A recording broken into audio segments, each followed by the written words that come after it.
My name is Antonio Willis, and this is my IO. For my character choice, I chose Romeo.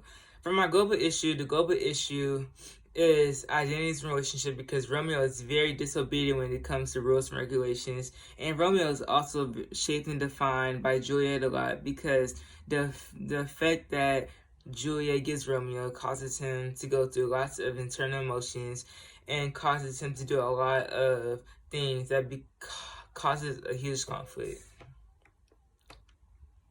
For my setting, Act 2, Scene 2, Romeo returns. Romeo, he jests at scars and never felt when Juliet appears in the window above.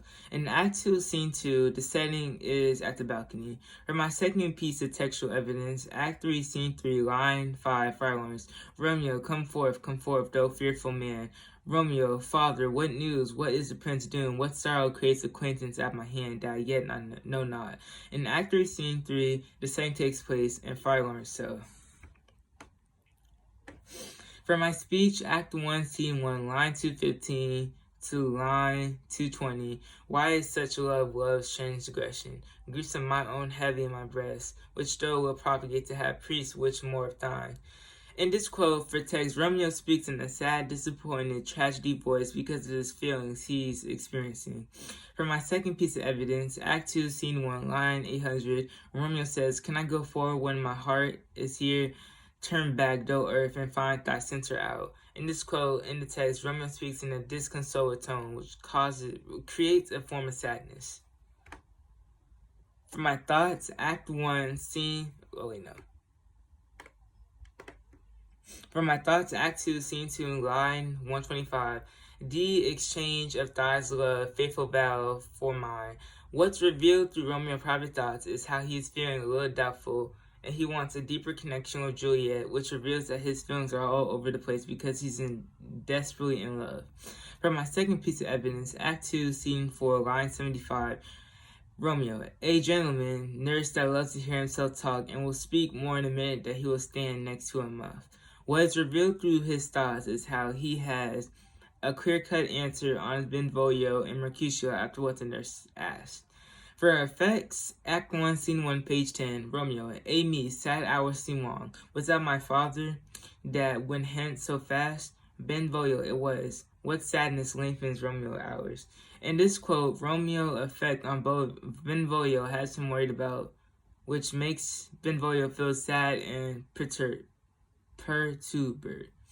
For my second piece of evidence, Act 2, Scene 4, line 20-25, it says, Romeo, pardon good Mercutio, my business was great, in such case as mine, a maid-string courtesy. Mercutio, that is much say, such a case as your constrains a man to bow in the hands. What's revealed through the character effect on others, people is how Mercutio feels angry towards others and sad, and he behaves in a disrespectful manner.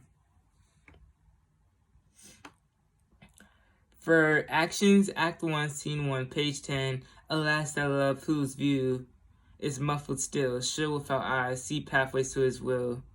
Where shall we dine? Oh me, what fray was here? In this quote, the action which another character is Romeo talking to Benvolio on where to go eat, and another action is how Romeo looks to see the fight that recently happened. For my second piece of evidence, Act 2, Scene 2, line 35, I'll speak again, bright angel, for thou art as glorious to this night, being o'er my head as a winged messenger of heaven unto the white upturned wondering eyes of mortals that fall back to gaze on him when he bestrides to the lazy puffing clouds and sails upon the bosom of air. O Romeo, wherefore art thou, Romeo, thy father, and refuse my name, if thou would not be but sworn my love, and I'll no longer be a Capulet. What's revealed through the character effect on Juliet is how he's making some internal attachments which causes Juliet to give her title as long as she's with Romeo. For my language, Act 2, Scene 2, line 20-25, it is my lady, oh, it is my love, that she speaks, yet she says nothing. What of that? Her eyes discourses, I will answer it. The repetition of this personal pronoun, this indicates Romeo feels Juliet belongs to him, which shows how he feels about Juliet. She speaks, yet she says nothing. This is an oxymoron, because Romeo is stating that Juliet speaks but doesn't say anything. It's impossible.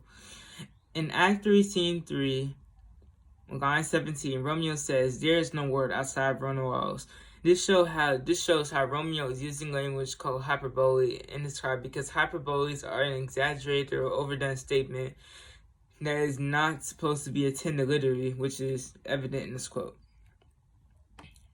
For my tone of mood, Act 3, Scene 1, line 35, Tybalt, Romeo, the love that I bear can afford no better term, though art a villain. Romeo, though much excused the appertaining rage to such a great a villain and none. Therefore farewell, you see thou knowest me not.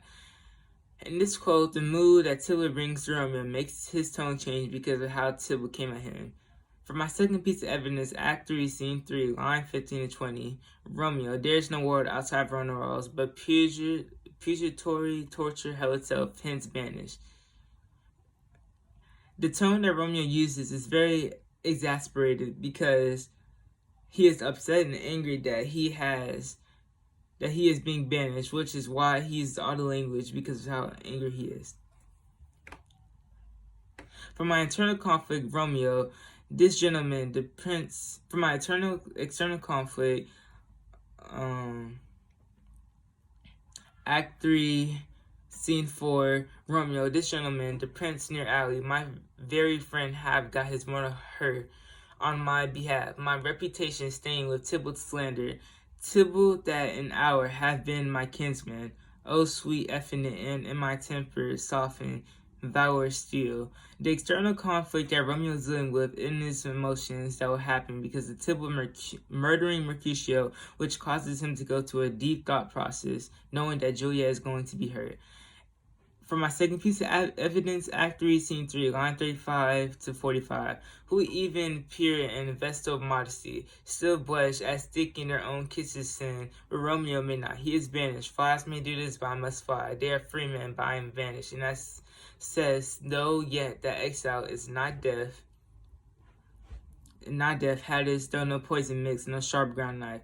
This quote indicates an external conflict between Romeo and his tough decisions that are causing him to be departed by the person he loves the most, which reveals an internal conflict. From my external conflict, Act 3, Scene 1, line 60, Romeo tries to break up the fight. Tybalt stabs Mercutio under Romeo's arm. Petruchio away Tybalt, exeunt Tybalt, Petruchio and under Capulets. Mercutio, I am hurt, a plague on both you houses, I am sped, is he gone and hath nothing? In this quote, the external conflict happens when Mercutio and Tybalt fight while Romeo tries to break it up, which causes Tybalt to stab Mercutio and causing an external conflict. For my second piece of evidence, Act 3, Scene 2, Romeo, arrive in triumph, and Mercutio slain away to heaven, respect to lenity. Lenity and fired eye fury, be my conduct now. It is a little way above our heads, staying for time to keep him company. Either Doe or I both must go with him. Tybalt, Doe, wretched boy, that didst consort him here, shall with him hence. They fight, Tybalt falls. In this quote, the external conflict happens when Romeo gets angry and sad. He challenges Tybalt to a fight, which causes him to die and creates an external conflict. For Act 3, Scene 1, line 80, Benvolio, O Romeo, brave Mercutio is dead. That gallant spirit have aspired the clouds, which too untimely here adorns scorn the earth. Romeo, this day black fate on more days doth depend. This but begins the world, others must end. The theme in this quote is tragedy and death because of Mercutio's passing. For my second piece of evidence, alive in triumph, and Mercutio slain, away to heaven, respect the lenity, and I fear be my conduct now. Now until we take the villain back again, that Doe gave us me, or Mercutio's soul. In this quote, the theme is tragedy because Romeo is very vexed about Mercutio's passing, so with his explicit language, it shows that the theme there is a form of savagery. For my audience and purpose, Act 5, Scene 1, line 5 to 10, Romeo, if I may trust the flying truth of sleep, my dreams presage some joyful news at hand. My bosom lord sits lightly in his throne, and